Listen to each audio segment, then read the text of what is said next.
Sir इस आदमी का एक्सीडेंट हुआ है। किसी ने कुछ विटनेस किया? किसने उड़ाया इसको? नहीं सर, किसी को कुछ भी मालूम नहीं सर। लोगों ने सुबह यहाँ इसकी लाश पड़ी हुई देखी। हो सकता है इसका एक्सीडेंट रात में हुआ हो। पांडे, आसपास कोई सीसीटीवी? नहीं सर। इसके पास से कोई आईडी मिला? सर इसका ड्राइविंग लाइसेंस मिला है और ये आधार कार्ड। प्रभात जी, प्रभात जी, ये आपको क्या हो गया? प्रभात जी, उठिए ना प्रभात जी।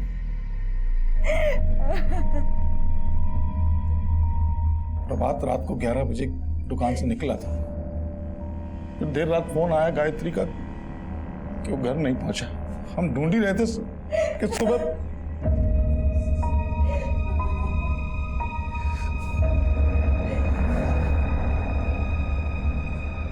देखिए, लग तो ऐसा रहा है कि ये हिट एंड रन का केस है। पोस्टमार्टम के बाद बॉडी आपको सौंप दी जाएगी।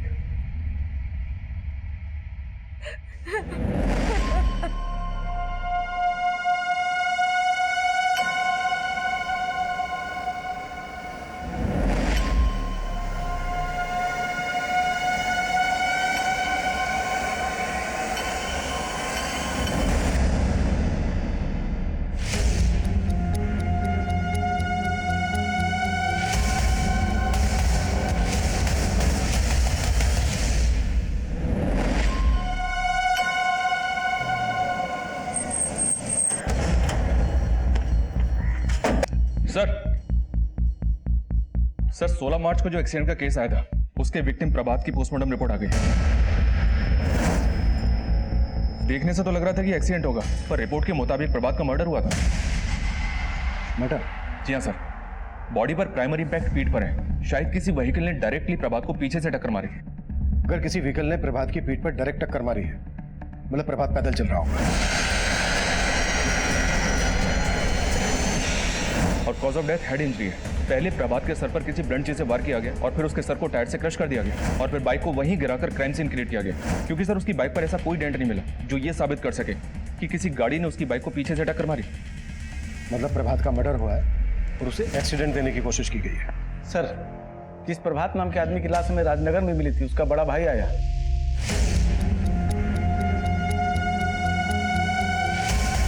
शास्त्री जी, शास्त्री जी। अरे गायत्री जी, आप यहाँ? शास्त्री जी, हम आपसे मिलने आ रहे थे। वो कहा है ना, ऑफिस में तो आप मिलते नहीं है। अच्छा, बस हमको ये जानना था कि प्रभात जी के बीमा का पैसा कब तक मिलेगा? देखिए गायत्री जी, जब तक पुलिस से हमें ये सर्टिफिकेट नहीं मिल जाता कि प्रभात की मौत एक्सीडेंट की वजह से ही हुई थी, तब तक आपको वेट करना होगा।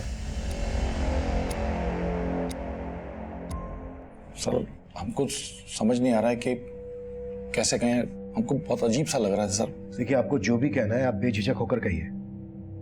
सर हमको लगता है कि वो लाश प्रभात का था ही नहीं सर। लेकिन सौरभ जी, बॉडी की शिनाख्त खुद आपने और प्रभात की बीवी ने की थी। सर हमने नहीं की थी सर, गायत्री ने की थी सर। अगर आपको डाउट था तो ये बात आपने हमसे पहले क्यों नहीं कही? सर गायत्री ने अचानक से इतना कुछ कह दिया सर, वहां कुछ कह नहीं पाए और बाद में हमने बात करने की कोशिश किया तो अजीब सा रवैया था सर उसका। जी भैया, आप प्रभात जी की आत्मा शांति की प्रार्थना की जगह कुछ भी बोले जा रहे हैं। लाश का चेहरा इतना बिगड़ा हुआ था और एकदम से मान लिया तुमने कि वो प्रभात है। कहना क्या चाहते हैं? हाँ, हम अपने पति को नहीं पहचानेंगे? सर गायत्री उल्टा हमें सुनाने लगी सर, तो हमको लगा कि आप लोगों से ये बात छुपाना नहीं चाहिए सर। मर्डर?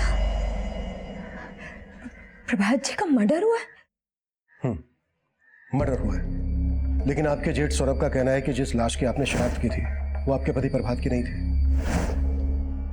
वो तो हमको भी पहले यही बोल रहे थे, लेकिन साहब ये मर्डर का सुन के ना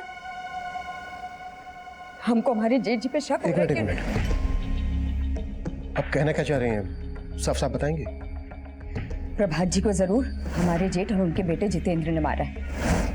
ये सब बोल के कि वो लाश हमारे पति की नहीं है, वो आपको भटका रहे हैं, कहानियां बना रहे हैं ताकि आप उन पर शक ना करें। वजह? मेरा मतलब किस मकसद के लिए वो आपके पति प्रभात को मारेंगे? साहब, बाप बेटे दोनों की नजर थी प्रभात जी की दुकान पे। साहब, हम आपको बता रहे हैं कि उन दोनों की नीयत बिल्कुल अच्छी नहीं है। सर ये नीयत में खोट निकाल के ये गायत्री कोई गेम कर रही है सर। हाँ साहब, हमें तो ये नहीं समझ में आ रहा कि चाची अचानक से हम पे ऐसा आरोप क्यों लगा रही हैं? हम बता रहे हैं सर, गायत्री कोई गेम कर रही है। सर डेड बॉडी से जो कपड़े मिले थे वो प्रभात के ही थे, और क्राइम सीन से जो बाइक मिली थी वो भी प्रभात की थी। चक्कर को समझ में नहीं आ रहा है, सौरभ की बात सही है या गायत्री का आरोप?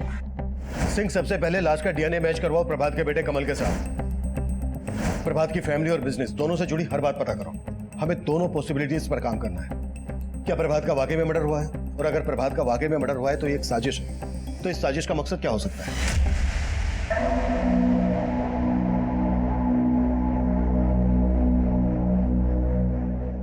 दीदी पानी।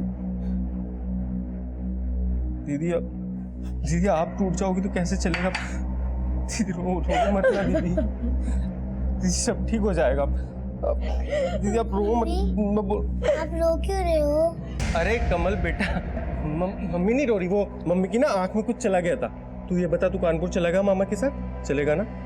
दीदी आप कानपुर चलो हमारे साथ। वैसे भी जीजा जी के नहीं हर्ष, हम नहीं जाएंगे,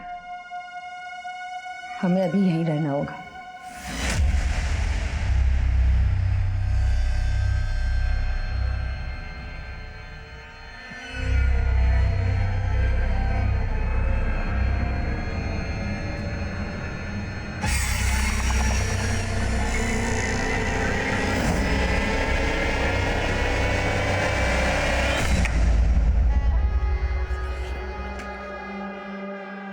गायत्री, मुझे लगता है सौरभ भैया को प्रभात की प्लानिंग की भनक लग गई है, इसलिए उन्होंने पुलिस को भड़काया।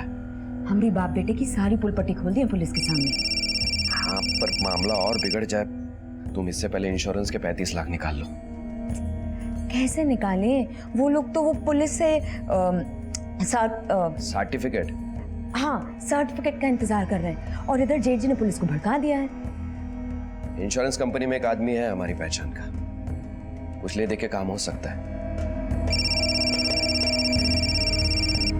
अरे किसका फोन आ रहा है बार बार? अरे वो हमारे ऑफिस से है फोन। इस विनायक ने भी ना लटका रखा है।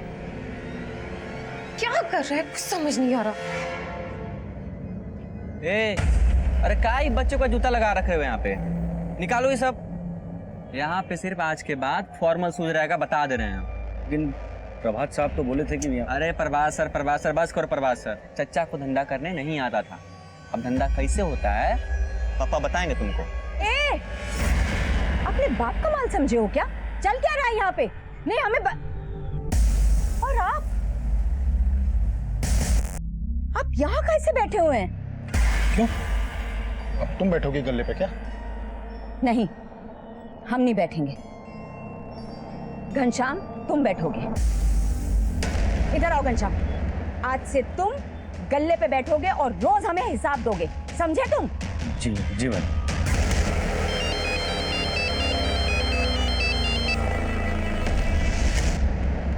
अरे काहे हमें इतना परेशान कर रहे हो आप?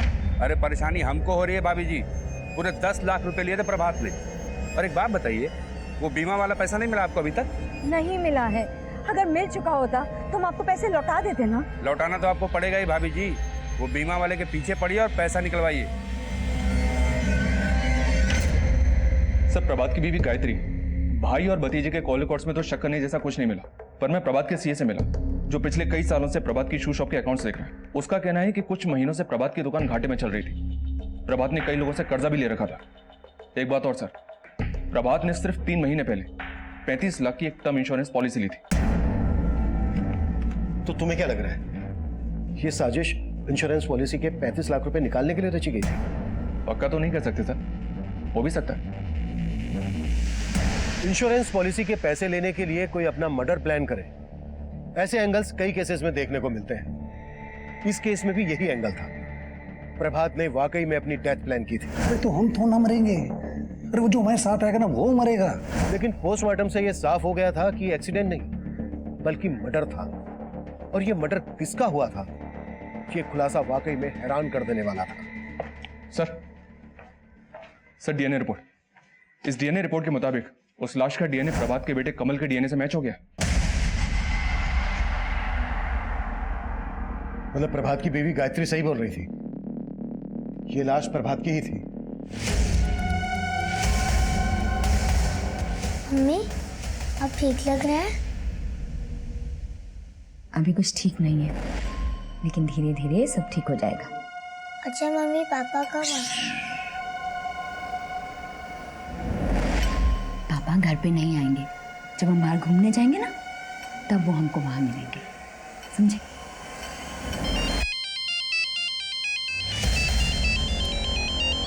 प्रेम,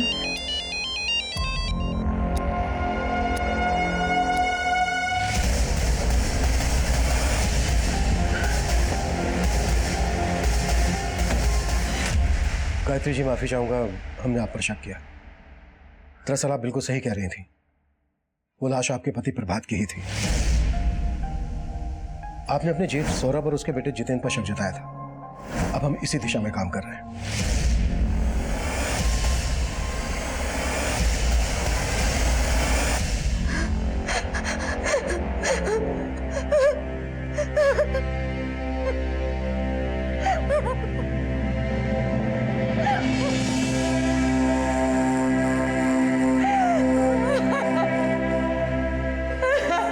क्या हुआ मम्मी?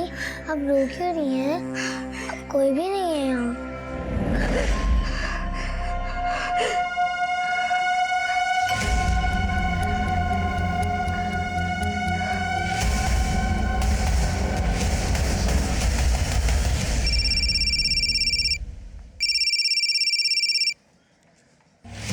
हाँ गायत्री भाभी, हमको मिलना है तुमसे।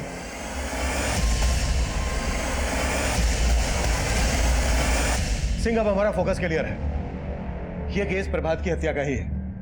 अब हमें यह पता लगाना है कि प्रभात की हत्या के पीछे किसका और क्या मोटिव हो सकता है। फिलहाल सबसे बड़ा मोटिव तो सौरभ का ही दिख रहा है सर। इसके बेटे जितेंद्र के बारे में पता किया मैंने, एक नंबर का चर्सी है। 6 महीने पहले प्रभात ने सौरभ और जितेंद्र को नौकरी दी, तभी से प्रभात की दुकान घाटे में जा रही थी, पता किया मैंने। हो सकता है सर दोनों बाप बेटे मिलकर दुकान में घपला कर रहे हो। इस बात का पता प्रभात को चल गया और दोनों ने मिलकर प्रभात का गेम बजा दिया। सिंह, एक काम करो, बुलाओ बाप बेटे को। सब जितेंद्र तिवारी, सन ऑफ सौरभ तिवारी, तुम दोनों का गेम ठीक से समझ में नहीं आ रहा है मेरे। तूने कहा कि वो लाश प्रभात की नहीं थी, जबकि वो लाश प्रभात की ही थी। तेरे घपले का सारा चिट्ठा है मेरे पास। अब अगर तुम लोगों ने तनिक भी चालाकी की ना तो यही। नहीं सर, हम बता रहे हैं आपको सर, हम कह रहे हैं सर, ये चालाकी गायत्री ने की और करा रहा है सब विनायक। वो विनायक बहुत ही पहुंची हुई चीज है। चाची के साथ उसका चक्कर भी चल रहा है साहब। सर हमारा लड़का निकम्मा है, लेकिन झूठा नहीं है सर। इसने अपनी आंखों से उन दोनों को खुद देखा है, एक साथ में। क्या साहब, आप पता लगाएंगे तो खुद ही पता लग जाएगा साहब कि वो दोनों के बीच में क्या चक्कर चल रहा है साहब।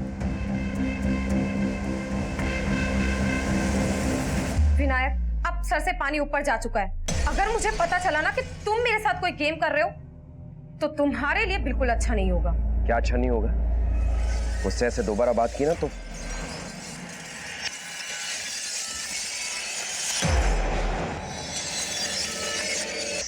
गायत्री भाभी, हमें लग रहा है पुलिस झूठ बोल रही है। भगवान करे यही सच हो।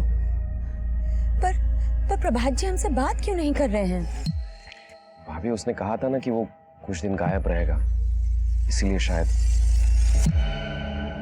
प्रभात और गायत्री से जुड़ी कुछ बातें पता चली हैं सर।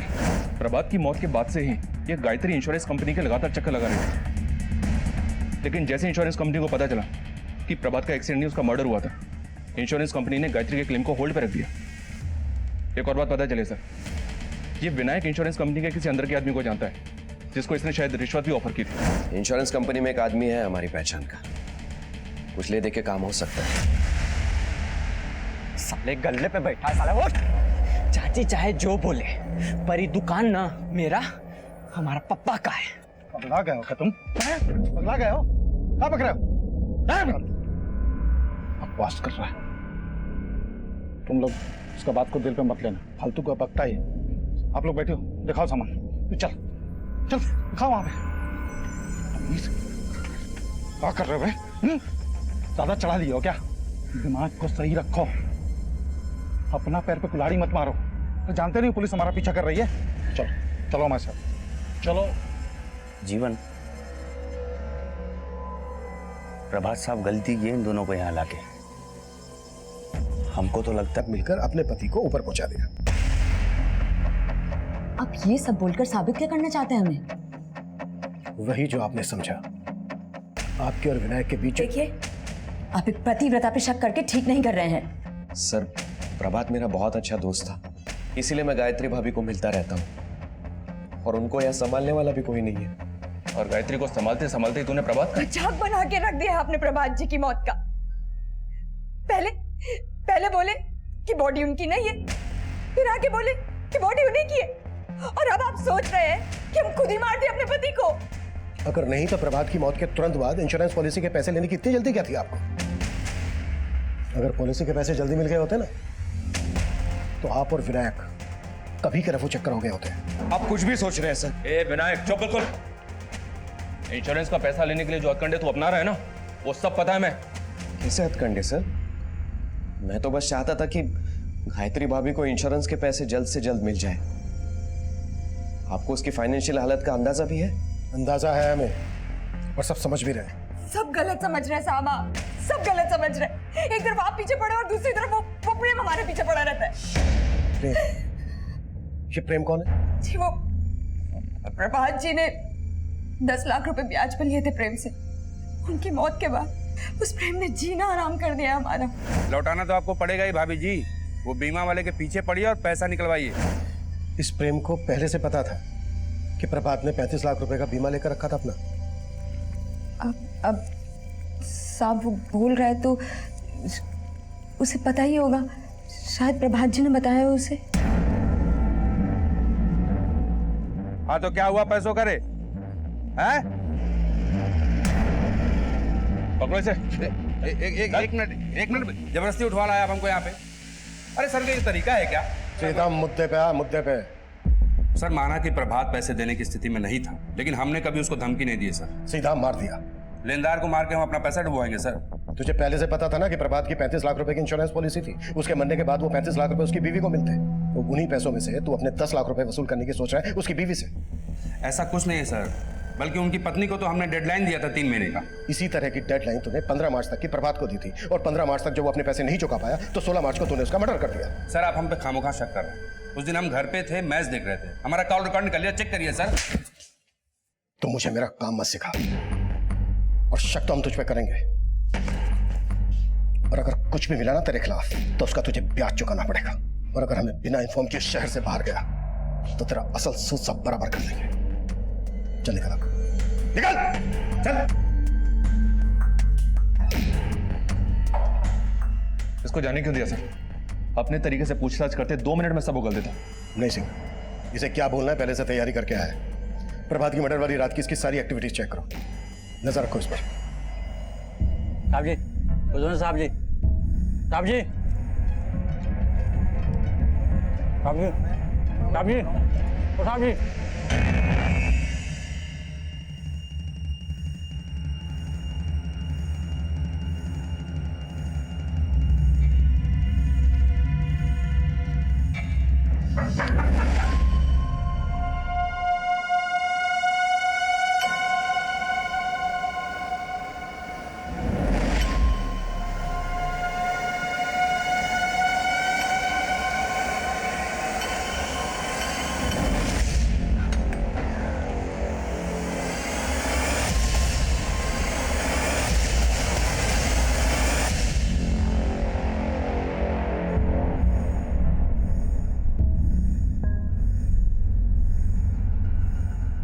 सर, दुकान के एक सप्लायर का पेमेंट करना था, तो सुबह दुकान जाने से पहले हम गायत्री के पास पेमेंट का बात करने गए सर। वहां पहुंचे तो देखे ताला लगा हुआ है सर। हम गायत्री को फोन किए, उससे चौप हो रहा था। उसके बाद हम वहां से निकल ही रहे थे कि भीतर से कमल का रोने का आवाज आया सर। हम पड़ोसी को सबको इकट्ठा किए और ताला तोड़ दिए सर। बहुत जगह ढूंढे, बहुत जगह बात किए, गायत्री का कुछ पता नहीं चल रहा है सर।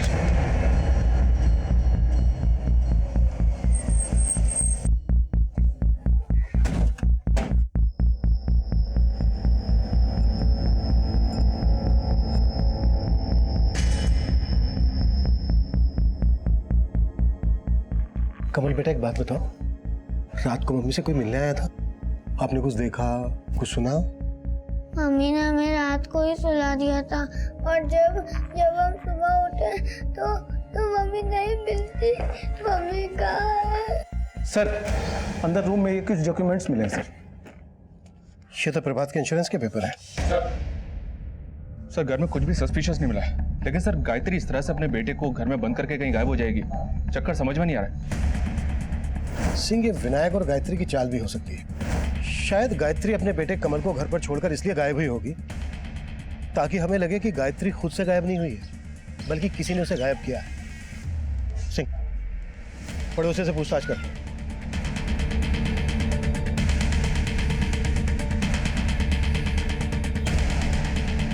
सर हमने रात को तो यहाँ से किसी को आते जाते नहीं देखा, लेकिन आज सुबह जब हम बाजार से घर जा रहे थे तो देखा कि गायत्री के जेठ यहाँ घर के बाहर सबको इकट्ठा कर रहे थे। हम वहाँ पहुँचे तो पता चला कि कमल अंदर बंद है और बाहर से ताला लगा है, मगर फिर गायत्री के जेठ ने पत्थर मार के ताला तोड़ दिया। Thank you sir. पांडे ने गायत्री के कॉल रिकॉर्ड चेक किया। गायत्री को लास्ट कॉल रात को 10 बजे उसके भाई हर्ष ने किया था। फिर गायत्री का फोन ट्रैवल हुआ प्रभात की दुकान वाले एरिया की तरफ। फिर उसी एरिया में तकरीबन रात को 1 बजे गायत्री का फोन स्विच ऑफ हो गया।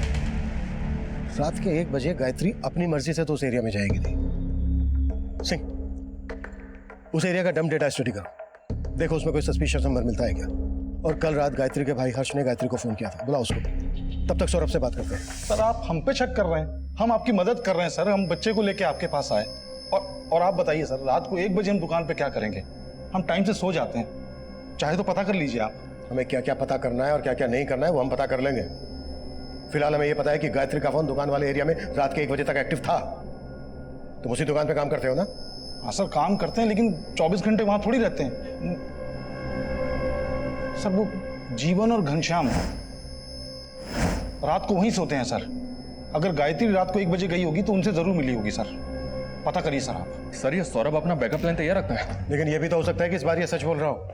इन जीवन और घनश्याम को उठा लाओ। सर गायत्री का भाई हर्ष आ गया है। सर हमारी दीदी कमल को रात को अकेला छोड़ के कहीं जा ही नहीं सकती सर। आप पता तो कीजिए, जरूर कोई गेम कर रहा है। तुम्हारी दीदी को कल रात 10:15 बजे तुमने फोन किया था, तब कहाँ थे तुम? कानपुर में सर। जीजा जी के मर्डर के बाद से हम रोजाना दीदी को फोन करते हैं। कल रात को बात क्या हुई थी तुम्हारी गायत्री से? हाँ हर्ष बोलो। दीदी अपना अकाउंट नंबर SMS कर दीजिए। क्यों? वो कुछ पैसे ट्रांसफर करने हैं आपको। नहीं हर्ष, तुम चिंता मत करो, हम संभाल लेंगे। सर हमारी दीदी बहुत स्वाभिमानी है, हमारी तो कभी मदद ही नहीं लेती। अच्छा, जब तुम्हारी कल रात बात हुई तुम्हारी दीदी से तो तुम्हें कुछ खटका, तुमने कुछ नोटिस किया, कुछ अजीब लगा तुम्हें? सर उनकी आवाज से ऐसे ही लग रहा था कि वो बहुत परेशान थी। कुछ बताया गायत्री ने क्यों परेशान थी वो? सर हमने पूछा उनसे, लेकिन उन्होंने कुछ भी नहीं बताया।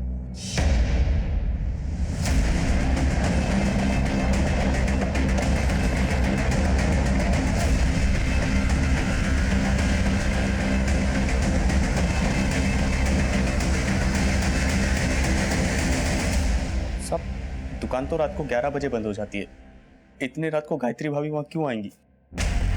गायत्री का फोन वहीं दुकान के एरिया में बंद हुआ था और तुम दोनों दुकान पर ही सोते हो। अगर कुछ भी छुपा रहे हो, कुछ भी, तो अभी बता दो, नहीं तो यहीं काट दूंगा। सर हम कुछ नहीं छिपा रहे हैं सर। माना कि हम सोते हैं दुकान में, लेकिन जितेंद्र भी तो आए दिन दुकान में आता रहता है ना जी। हाँ साहब, वो रोज रात को दुकान में आके नशा करता है। वो कल रात को भी 1 बजे के करीब आया था और फिर वो चला गया, लेकिन गायत्री भाभी को वहां नहीं देखा हम लोगों ने। सर गायत्री के घर के आसपास के एरिया का डंप डेटा चेक किया। जिस रात गायत्री गायब हुई तब वहां विनायक का नंबर एक्टिव था और विनायक के नंबर से प्रभात के नाम पे रजिस्टर्ड एक दूसरे नंबर पे कॉल किया गया था। प्रभात का दूसरा नंबर? जी हाँ सर, यह नंबर चेन्नई में एक्टिव था लेकिन अब बंद है। चेन्नई में प्रभात का दूसरा नंबर कौन यूज कर रहा होगा? पता नहीं सर, कहानी को समझ में नहीं आ रही। सब समझ में आएगा सिंह।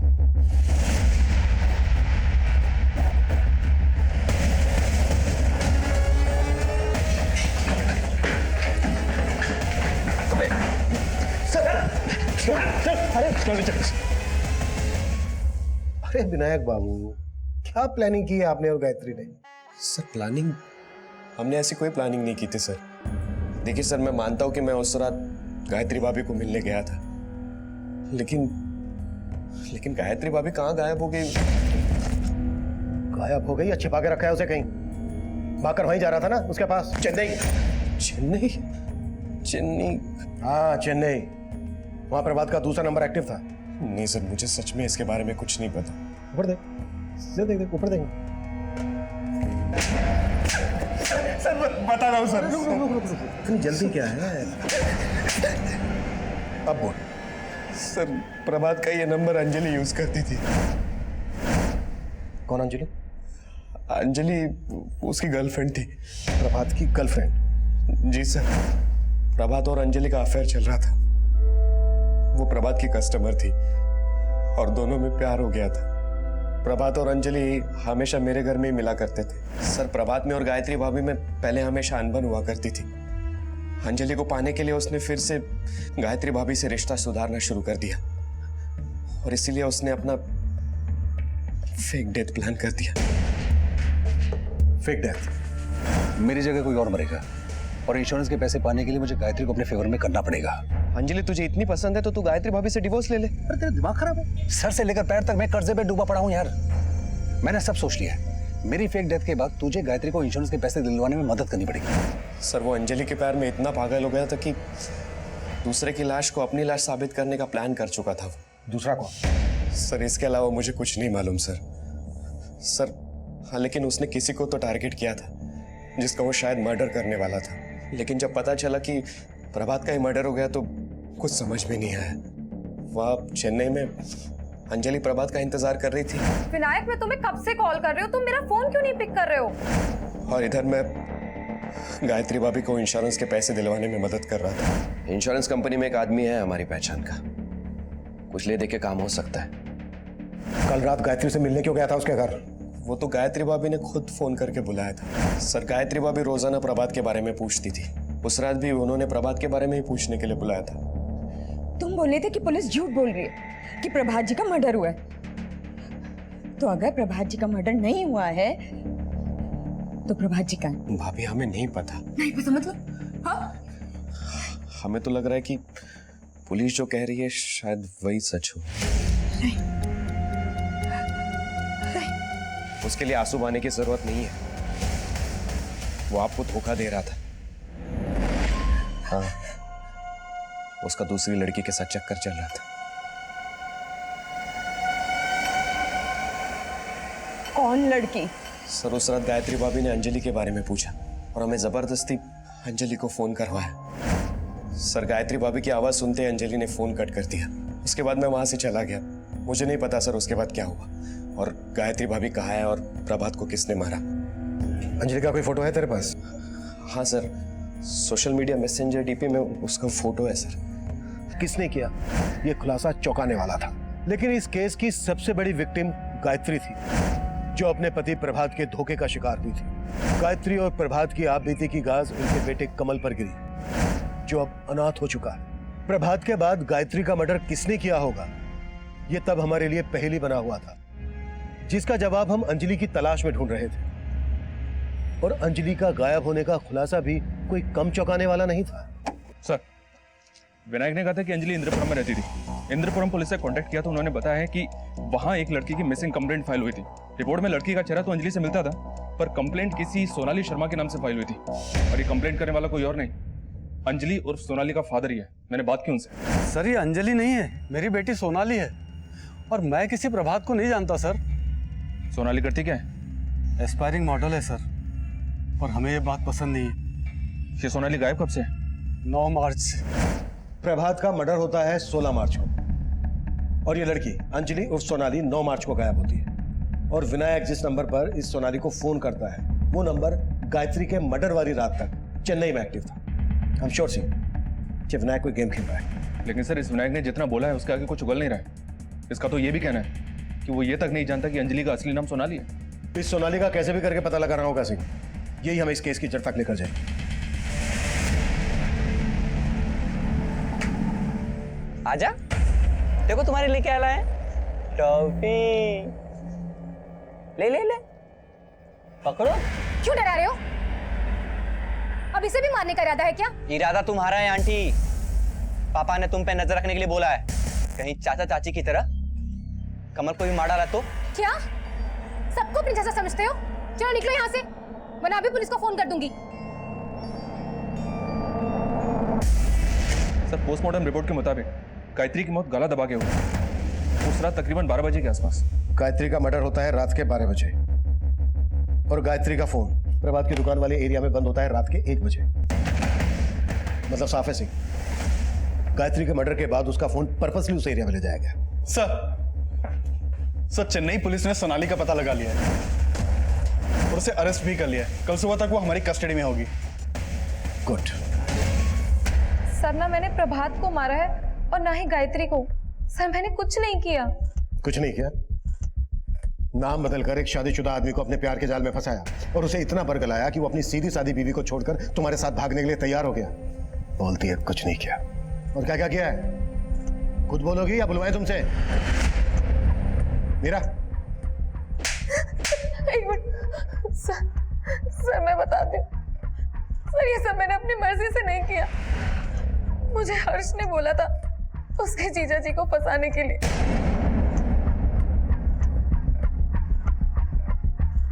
कमल बेटा क्या हुआ? चल आइसक्रीम खाने चलते। चल चल चल चल। और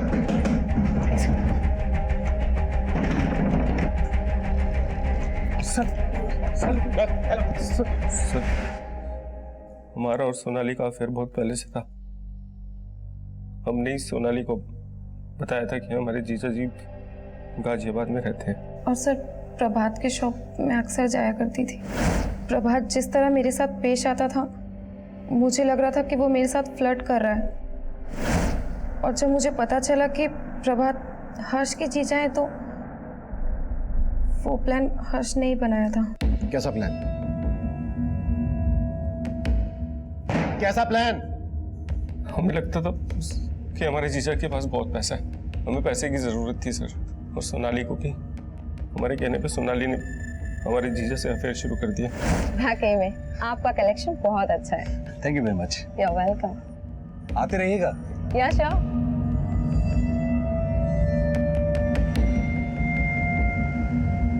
प्रभात ने मुझे फोन करने में जरा भी देरी नहीं की।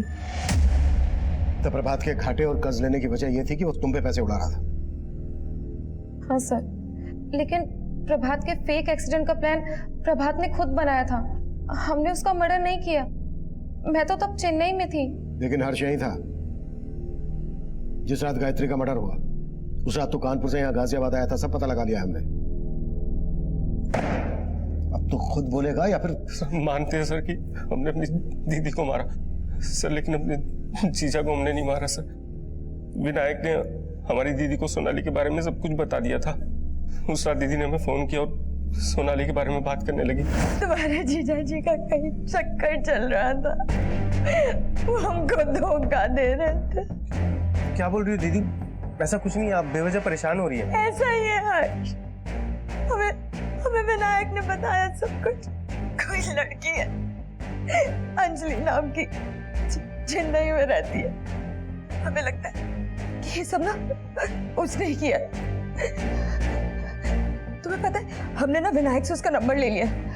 अब बस हम अभी के अभी जाके पुलिस को उसका नंबर दे देंगे।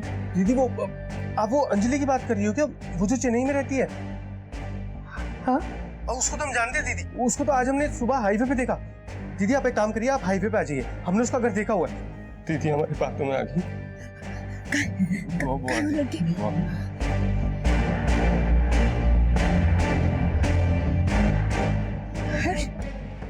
तो एकदम अंधेरा जंगल है। वो लड़की का है हर्ष। सॉरी दीदी। सॉरी क्यों? और गायत्री को मारने के बाद तू गायत्री का फोन लेकर प्रभात की दुकान वाले एरिया में गया। तुझे लगा कि हम सौरभ और उसके बेटे जितेंद्र पर शक करेंगे। हाँ सर, लेकिन हमने अपने जीजा को नहीं मारा सर।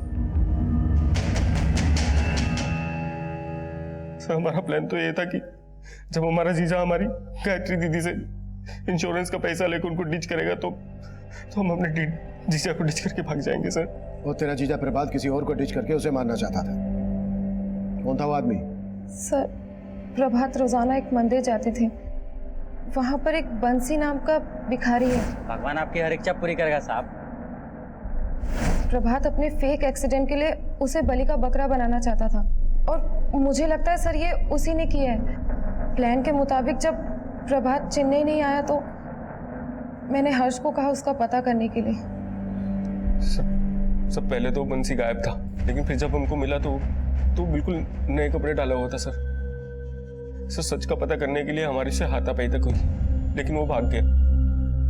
सर हमें पक्का लगता है कि उस बंसी ने प्रभात को मारा है। जब उसे पता चला होगा कि प्रभात उसे मारना चाहता है तो उसने ही प्रभात को मार दिया होगा। हमने उस भिखारी को ढूंढने की कोशिश की, वो हमें नहीं मिला, गायब था। हमने उसके झोपड़े का पता लगाया तो हमें मालूम हुआ वहां उसने काफी पैसा छुपा कर रखा था। इससे पहले कि हम इन कड़ियों को ठीक से जोड़ पाते, हमें एक और चौंकाने वाली खबर मिली। सर, प्रतापनगर पुलिस को एक लाश मिली। लाश की शिनाख्त तो नहीं हो पाई, पर बंसी के स्केच से बहुत मैच करती है। इसकी बॉडी पर काफी ब्रांडेड कपड़े भी मिले। सिंह, इन कपड़ों पर जो टैग लगाया ना, इस टैग के बारकोड से यह पता लगाओ कि ये कपड़े कहां से बेचे गए और किसने खरीदे। Right sir. ये देखिए, नया माल दिखा रहे हैं आपको, फ्रेश एकदम।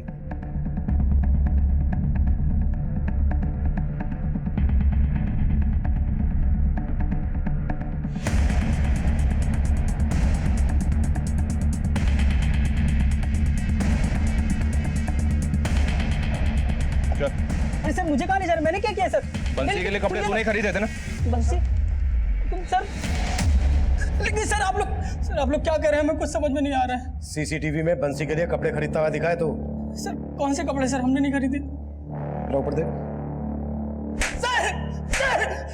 सर बताते हैं सर, मारिए मत, बताते हैं। हमने ही मारा है बंसी को, क्योंकि बंसी ही जानता था कि हमने प्रभात भैया का भी खून किया था। प्रभात को क्यों मारा? प्रभात भैया के गले से पैसे उस जितेंद्र ने चुराए और उन्होंने हम पर शक किया।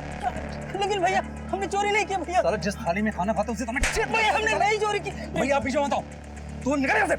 सर प्रभात भैया को उस समय तो यकीन नहीं हो रहा था, उन्हें उनकी गलती का एहसास हुआ और उन्होंने फिर से मुझे काम पर बुला लिया। जीवन, आई एम सॉरी भाई, वो बस कीजिए ना भैया, हम तो हमेशा आपको अपना बड़ा भैया ही मानते हैं। मैं अपनी बेइज्जती भूला नहीं था। प्रभात भैया को लगता था कि मैं उनके लिए कुछ भी कर सकता हूँ, इसलिए उन्होंने उस नकली एक्सीडेंट के प्लान में मुझे शामिल किया। प्रभात भैया ने मुझे कहा था कि वो बंसी को रास्ते पर लाएंगे और उसको टेम्पो के नीचे धक्का दे देंगे और मुझे उसे कुचलना था। प्रभात भैया का प्लान था कि बंसी के मर्डर को एक्सीडेंट दिखाया जाए, लेकिन मैंने प्रभात भैया के मर्डर को ही एक्सीडेंट दिखा दिया। सर बचा तो तू अब भी नहीं। बुरे काम का अंत हमेशा बुरा ही होता है, ये हम सब जानते हैं। अगर प्रभात ने उस वक्त गायत्री द्वारा दी गई दस्तक को महसूस किया होता, पीछे हट गया होता, तो शायद अंत इतना बुरा नहीं होता।